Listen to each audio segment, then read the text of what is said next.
কি ব্যাপার, কিছুদিন থেকে আমার দোকানে ছোট ছোট বাচ্চাগুলো আসছে না কেন? বাচ্চাগুলো তো আনারসের রস খাওয়ার জন্য পাগল ছিল।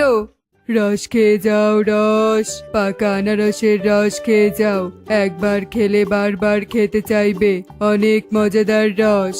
প্যাঁচা আঙ্কেল, আমাদেরকেও পাকা আনারসের রস দাও না। এগুলো তো আমি তোমাদের জন্যই নিয়ে এসেছি, কেন দিব না? তোমরা একটু অপেক্ষা করো, এক এক করে তোমাদের সবাইকে দিচ্ছি। এই বলে প্যাঁচা ছোট ছোট বাচ্চাদের আনারসের রস দিতে থাকে। অন্যদিকে কিছু দূরে টুনি ও তার মেয়ে সেই পথ দিয়েই আসার সময় দেখতে পায় প্যাঁচার ঠেলা গাড়ি। মেই, দেখো ওখানে কত ভিড়, নিশ্চয় ওখানে কিছু একটা বিক্রি করছে। চলো না মা, গিয়ে দেখে আসি। আচ্ছা ঠিক আছে, তুই যেহেতু যেতে চাইছিস তবে চল। এসব বলে টুনি ও টুনটুন প্যাঁচার কাছে আসে। ওয়াও, পাকা আনারসের রস, মাই আমিও রস খেতে চাই। প্যাঁচা দাদা, রসের দাম কত গো? ছোট্ট বাচ্চাদের জন্য 10 টাকা আর বড়দের জন্য 20 টাকা। ছোট বাচ্চাদের জন্য আমি দাম কম নেই। আচ্ছা ঠিক আছে, আমার মেয়ে খেতে চাইছে, তুমি আমার মেয়েকে এক গ্লাস রস দাও। টুনটুন, এই নাও রস খাও, খেয়ে বলো তো কেমন লাগছে।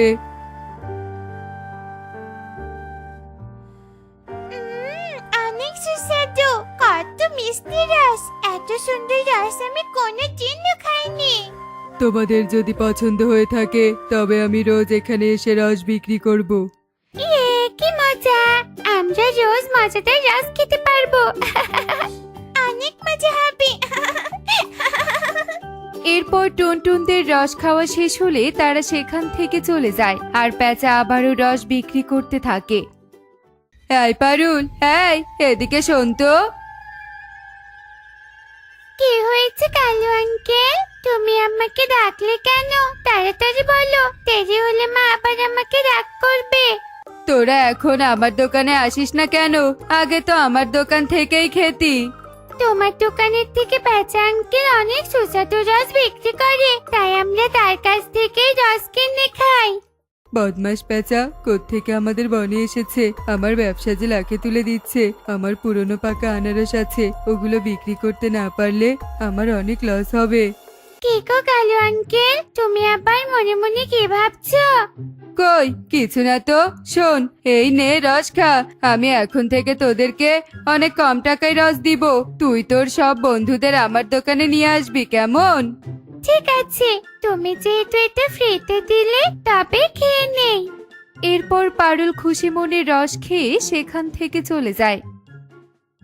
আর এভাবেই দেখতে দেখতে অনেকটা সময় পার হয়ে যায়। হঠাৎ করে পারুলের পেট ব্যথা শুরু হয়। কি পেট ব্যথা? মা, মা, আমার পেট ব্যথা করছে, আমি যে সহ্য করতে পারছি না। মা, কি হয়েছে পারুল, তুই এমন করছিস কেন? কবুতর কই গো, জলদি এখানে এসো, মেয়ের শরীরটা ভালো লাগছে না। কি হয়েছে পারুল মায়ের? পারুলকে তাড়াতাড়ি কবিরাজ মশাইয়ের বাড়িতে নিয়ে যেতে হবে। ঠিক আছে সুখী, চলো। এই বলে সুখী ও কবুতর তার মেয়েকে নিয়ে কবিরাজের বাড়ির উদ্দেশ্যে রওনা হয় আর এক পর্যায়ে তারা তাদের গন্তব্যে চলে আসে। কবিরাজ মশাই, দেখুন না আমার মেয়ের কি হয়েছে, হঠাৎ করে তার পেট ব্যথা শুরু হয়েছে। পারুল মা, তুমি কি খেয়েছিলে যার কারণে তোমার পেট ব্যথা শুরু হয়েছে? আমি তো আনারসের রস খেয়েছিলাম। কবুতর, পারুল যে রস খেয়েছে সেটা হচ্ছে পাচালো যুক্ত অনেক আগের রস, যার কারণে তার পেট ব্যথা। এই ঔষধি পাতাগুলো খাইয়ে দিস, ঠিক হয়ে যাবে। ঠিক আছে, আমি কালুকে ছাড়বো না। কালুর কারণে আমার মেয়ের এই দশা। সুখী, তুমি পারুলকে নিয়ে বাড়িতে চলে যাও, আমি বাকিটা দেখছি। সুখী পারুলকে নিয়ে তাদের বাড়িতে ফিরে যায় আর কবুতর রেগে মেগে কালুর দোকানে চলে আসে। বদমাইশ কালু, তুই আমার মেয়েকে কেন পচাযুক্ত রস খাইয়েছিস বলতো? তোমার মাথা খারাপ হয়েছে নাকি কবুতর দাদা? আমি কেন পচাযুক্ত রস খাওয়াবো? এতদিন থেকে দোকান করছি, আমাকে বিশ্বাস হচ্ছে না? তোতা দাদা, তুমি কিছু বলো।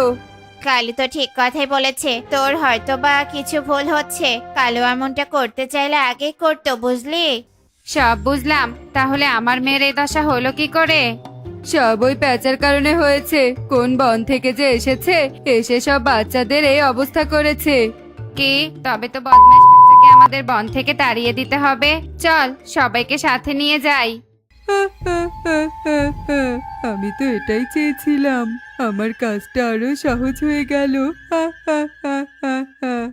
এরপর তারা সবাই মিলে পেঁচার কাছে চলে আসে। এসেই তারা সবাই পেঁচাকে অনেক অপমান করতে থাকে। তোমরা আমাকে ভুল ভাবছো, আমি এক জাদুকর। আমার জাদু কখনোই ভুল হতে পারে না। আমি জাদু করে সুস্থ সবল পাকা আনারস তৈরি করি। ভণ্ড জাদুকর, তোর কোনো কথাই আমরা বিশ্বাস করব না। কবুতর দাদা, দাঁড়িয়ে না থেকে একে এক্ষুনি বন থেকে তাড়িয়ে দাও। তোমরা আমাকে মিথ্যা অপবাদ দিচ্ছ, আমি এসব অকাজ করিনি। আমি সবাইকে ভালো রস খাইয়েছি। তোর কোনো কথাই শুনতে চাই না। তোর কারণে আমাদের বাচ্চারা অসুস্থ হয়ে যাচ্ছে। এক্ষুনি চলে যা, নয়তো তোকে ঘাড় ধাক্কা দিয়ে তাড়িয়ে দিব। সবার এমন কথা শুনে পেঁচা অনেক মন খারাপ করে। সে আর কথা না বাড়িয়ে মাথা নিচু করে বন ছেড়ে চলে যেতে ধরে। পেঁচা কিছু দূর যেতে হঠাৎ টুনটুন তাকে পেছন থেকে ডাকতে থাকে। পেচেঙ্কে, ও পেচেঙ্কে, একটু দাঁড়াও না গো, আমার কথাটা একবার শুনে যাও। পেচেঙ্কে। টুনটুন, তুমি আমাকে ডাকছো কেন? আমি সবটা শুনেছি। তুমি আমাদের বাঁচিয়ে কোথাও যেও না পেচেঙ্কে। তুমি আমাদের সাথে আমাদের বাড়িতে চলো, আমাদের সঙ্গে থাকবে তুমি।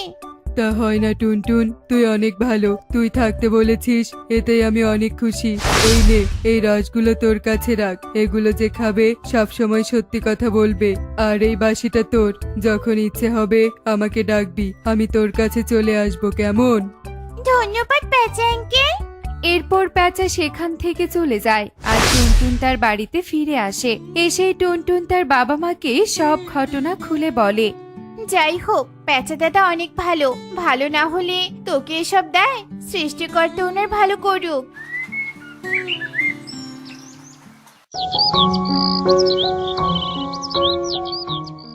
বাচ্চারা, নে নে রস খা, মজা করে রস খা। আনারসের রস সবগুলো তোদেরই জন্য। বাহ, বেশ টাকা উপার্জন করেছি। এভাবে চলতে থাকলে লাখপতি হয়ে যাব। এভাবেই কালু খুশিতে হাসতে থাকে। অন্যদিকে যত বাচ্চা কালুর দোকানে রস খেয়েছে সবাই অসুস্থ হয়ে পড়ে, পেটের যন্ত্রণায় কষ্ট পেতে থাকে। এমন অবস্থা দেখে সবাই সবার বাচ্চাদের নিয়ে কবিরাজের কাছে চলে আসে। কবিরাজ মশাই, দেখুন না বাচ্চাদের কি হয়েছে, একসাথে সবাই অসুস্থ হয়ে পড়ছে। এরা কি কবুতরের মেয়ের এমন হয়েছিল? এসব কারণ হয়েছে পচাযুক্ত আনারসের রস খাওয়ার জন্য। কিন্তু ভণ্ড পেঁচা তো আর এ বনে নেই, শুধু কালু রস বিক্রি করে। তার মানে কালু এসব করেছে। আজ কালুকে আমরা কেউ ছাড়বো না।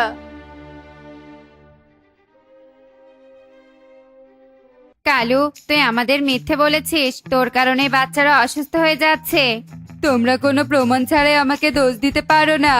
কালু দাদা একদম ঠিক বলেছে। কালু দাদার কোনো দোষ নেই। কালু দাদা, এই রসটা খেয়ে দেখো তো কেমন হয়েছে। আমি নিজে বানিয়েছি। তুই একমাত্র আমার পক্ষে, তবে তোর হাতের বানানো রস খাবো না, সেটা আবার হয় নাকি? হে কি, আমার মাথা ঘুরছে কেন? কালু দাদা, এই রসগুলো কতদিনে? এগুলো এক সপ্তাহ আগে। আমার রস খেয়ে বাচ্চারা অসুস্থ হয়েছে। বেচা কিনা হচ্ছিল না বলে আমি সবাইকে মিথ্যে বলে পেঁচাকে তাড়িয়ে দিয়েছি। এ কি, আমি সব সত্যি কথা কেন বলছি? আমি বলতে চাইছি না, তবুও বের হচ্ছে। এবার তো সব প্রমাণই হয়ে গেল। বদমাস কালু, একে তো এর উচিত শিক্ষা পেতেই হবে। এর কারণে আমরা অন্যকে ভুল বুঝেছি। আমার ভুল হয়েছে, তোমরা আমাকে ক্ষমা করে দাও। আমরা ক্ষমা করার কেউ নই। পেঁচা দাদা বাকিটা বুঝে নিবে। টুনটুন, বাঁশি বাজিয়ে পেঁচা দাদাকে ডাক।